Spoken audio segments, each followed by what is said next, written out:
नमस्कार, आप देख रहे हो ग्रामीण राजस्थान और मैं हूं आपके साथ मोनिका राठौड़। सत्ता का संग्राम कार्यक्रम चल रहा है ग्रामीण राजस्थान के माध्यम से।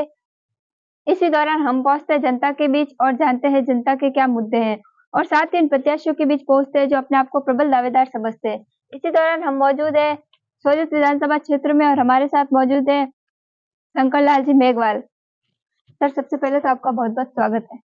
धन्यवाद। सर, जानना चाहूंगी कि आपका पारिवारिक बैकग्राउंड क्या है? मैं एक किसान परिवार से हूँ, अनुसूचित जाति से, क्योंकि सोजत विधानसभा भी अनुसूचित जाति से है 2003 से। और मैं इससे पहले बैंक सर्विस में रहा, स्टेट बैंक ऑफ इंडिया में मैनेजर के पोस्ट से 2019 में रिटायर्ड हुआ। और मेरे किसान परिवार, पिताजी किसान वगैरह का काम करते थे और ग्रामीण परिवेश से हूँ। पिताजी की डेथ हो गई, मदर अभी भी मेरे पास ही रहते हैं। जी सर, राजनीति में आना आपका किस प्रकार से हुआ? मैं शुरू से, मेरे को राजनीति में इंटरेस्ट रहा है। पढ़ाई में भी मेरे जो सब्जेक्ट है राजनीति था। और रिटायरमेंट के बाद में जब ऐसा है कि जब तक अच्छे लोग राजनीति में नहीं आएंगे तब तक हमें अच्छे लोगों का नेतृत्व नहीं मिलेगा। तो इसी उद्देश्य को लेकर के जो है राजनीति में अच्छे लोगों की जरूरत भी है। और हमें अगर कुछ देना है समाज को, या जो अब आपको कुछ देना चाहते हैं समाज को, तो राजनीति उसके लिए एक बहुत अच्छा माध्यम है। जी सर, वर्तमान में अभी गहलोत सरकार कार्यरत है राजस्थान में, उनके कामकाज को आप कैसे देखते हो? बहुत ही शानदार काम किए उन्होंने। जैसे पहले महंगाई राहत कैंप लगाए थे, फिर जो फ्लैगशिप योजनाएं थी, स्मार्टफोन योजना है बच्चों के लिए जो स्कूटी की है, इंदिरा रसोई योजना है, चिरंजीवी स्वास्थ्य बीमा योजना जिसमें 25 लाख तक का आप इलाज फ्री है और 10 लाख तक का आपको जीवन बीमा भी मिलता है। बहुत ही अच्छी योजना है। और इसके अलावा भी बहुत सारी योजनाएं जो सरकार लेके आई है इस दौरान, पिछले अपने सरकार जो इन सालों में बहुत ही अच्छी रही। और जनता ने बहुत ही उसका जो रेस्पॉन्स मिला है जनता को, बहुत ही अच्छा मिला। हर वर्ग खुश है, हर वर्ग के लिए कुछ न कुछ योजना, चाहे किसान हो चाहे मजदूर हो। जैसे शहरी रोजगार योजना है, ग्रामीणों के लिए जो वो भी बढ़ा दिया। बिजली का जो बिल है किसानों के लिए 1000 यूनिट, और अपने घरेलू उपभोक्ताओं के लिए 100 यूनिट की योजना है।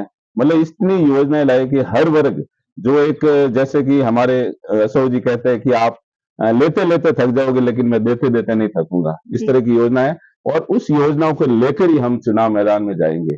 और इस बार ऐसा माहौल है कि ये जो कांग्रेस सरकार फिर से सत्ता में लौटेगी। जी, लेकिन सर विपक्ष का कहीं ना कहीं आरोप है कि ये चुनावी रेवड़ियां बांट रहे हैं। कहाँ गए थे जब सत्ता में आए थे? इस बारे में आपका क्या कहना है? नहीं, चुनावी रेवड़ी वाली बात नहीं। जनता को अगर हम राहत पहुंचा रहे हैं, जनता का ही पैसा अगर जनता के पास जो जरूरतमंद है उनको अगर दे रहे हैं, तो इसमें रेवड़िया बांटना नहीं है।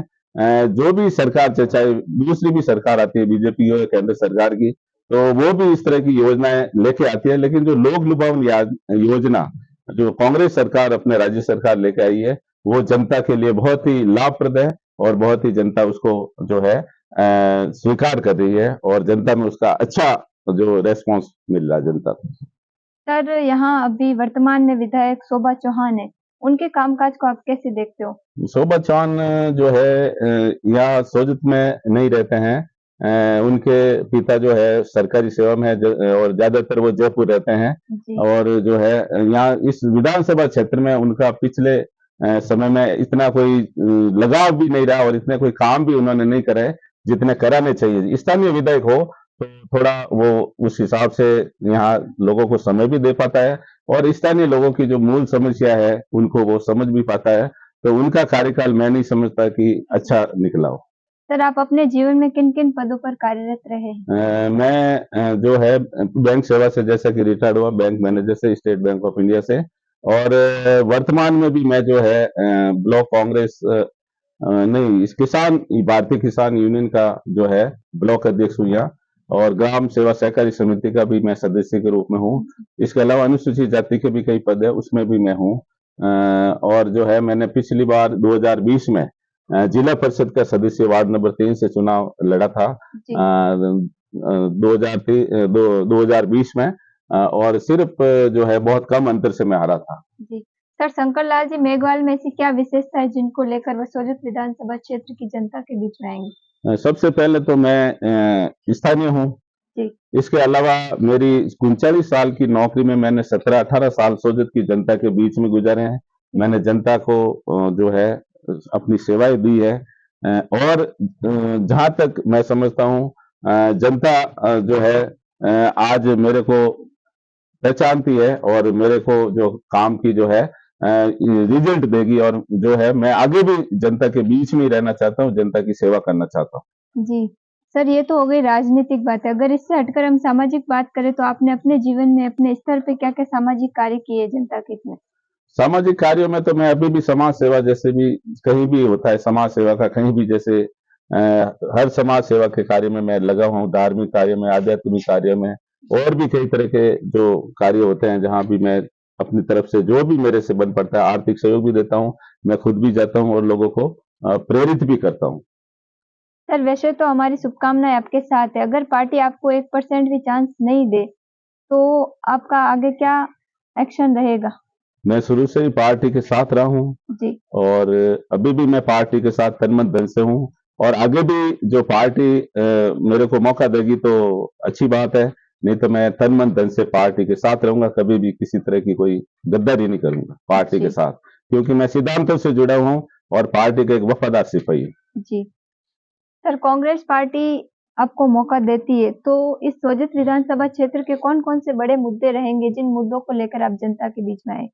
सोजत में अभी भी ऐसे कई काम होने बाकी है जिस पे हमें काम करने की जरूरत है, जैसे कि कॉलेज में, यहाँ पे कॉलेज शिक्षा का जो अभी कई तरह के जो है सब्जेक्ट नहीं है, पीजी कॉलेज भी हो गया लेकिन वहाँ पे कॉलेज भी अभी जो है पूरी रूप से बना नहीं है, उसके लिए भी बिल्डिंग की जरूरत है। इसके अलावा जो हॉस्पिटल है वहाँ पे भी स्टाफ की कमी है, और कई तरह के जैसे अभी भी वहाँ पे जो है अलग से विभाग हो, जैसे मेन स्पेशलिस्ट हो जहाँ पे जैसे कि बच्चों का अलग से अगर विभाग हो, उसके लिए भी बच्चों की सुविधा के लिए, या और भी कई तरह के वो हॉस्पिटल की भी जरूरत है। इसके अलावा सोजत शुरू से एक ऐतिहासिक नगरी रहा है, तो यहाँ के जो ऐतिहासिक इमारतें हैं उनको भी हम जो एक पर्यटन स्थल के रूप में यहाँ की जो विरासत है उसको भी हम विकसित कर सकते हैं। और दूसरा यहाँ पे जैसे ट्रेन की भी सुविधा अगर हो सकती है तो वो भी हम जो है यहाँ लाने की कोशिश करेंगे, और दूसरे भी स्टेडियम वगैरह हो, खेल कूद के साधन हो, इस तरह से हो, बच्चों की शिक्षा और स्वास्थ्य की हो, उसके बारे में भी हम जो है प्रयास करने की जरूरत है। जी। सर, अंत में हमारे ग्रामीण राजस्थान के माध्यम से आप सोजत विधानसभा क्षेत्र की जनता से क्या अपील करना चाहेंगे? सोजत की जनता से तो मैं यही अपील करना चाहूंगा कि जो आपका स्थानीय व्यक्ति हो, स्थानीय प्रत्याशी हो, जो आपकी हर समय आपके लिए उपलब्ध रहता हो और जो है आपके सुख दुख में काम आता हो, ऐसे प्रत्याशी को अगर आप टिकट देंगे, या उसके ऐसे प्रत्याशी का आप अगर समर्थन करोगे तो सोजत के लिए भी एक बहुत ही अच्छा होगा। सर, मुख्यमंत्री जी के सलाहकार जो निरंजन जी आर्य हैं, वो भी टिकट की दौड़ में हैं और आप भी टिकट की दौड़ में हैं, तो क्या समीकरण रहेगा इनका? निरंजन जी आर्य भी कांग्रेस से टिकट मांग रहे हैं और मैं भी मांग रहा हूं। जी, तो एक तो मैं स्थानीय हूं, मेरा प्लस पॉइंट ये है। दूसरा जो है मैं आज तक जनता के बीच रहा हूं, स्थानीय हूं, यहाँ पे मैंने सेवाएं भी दी है, और रिटायरमेंट के बाद में भी मैं जो है जनता के बीच ही हूँ, कांग्रेस पार्टी के प्रति हूँ। मैं जैसे जिला परिषद का इलेक्शन भी लड़ा है, और पार्टी के हर गतिविधि में मैं बढ़ चढ़ करके भाग लेता हूँ। और दूसरा जातीय समीकरण के हिसाब से भी वो भी मेरे पक्ष में है, और दूसरे जाति वाले भी जो है 36 जात में जो है लोग भी यही चाहते हैं कि जो है स्थानीय व्यक्ति आना चाहिए, ताकि वो जनता के बीच रहे और जनता की समस्याओं को समझे। सर, आपका मानना है कि यहाँ पर स्थानीय फैक्टर काम करेगा? बिल्कुल करेगा, इस बार जनता का भी यही मूड है, और स्थानीय फैक्टर हर जगह काम करता है, हर जगह काम करता है, तो ताकि लोगों की भी अपेक्षा रहती है कि स्थानीय व्यक्ति आए तो हमें काफी चीजों की जो है सुविधा रहेगी, और हमारे कई समस्याएं जो वो रहेगी, बिल्कुल काम करेगा स्थानीय फैक्टर। तो ये थे हमारे साथ सोजत विधानसभा क्षेत्र से शंकर लाल जी मेघवाल, जिन्होंने वादे तो काफी बड़े-बड़े किए हैं, लेकिन देखना ये है कि पार्टी इनके ऊपर दांव खेलती है या नहीं है, ये तो आने वाला वक्त ही बताएगा। अब तक के लिए बस इतना ही। देखते रहिए हमारे साथ ग्रामीण राजस्थान। कैमरामैन जितेंद्र सेन और पवन वैष्णव के साथ।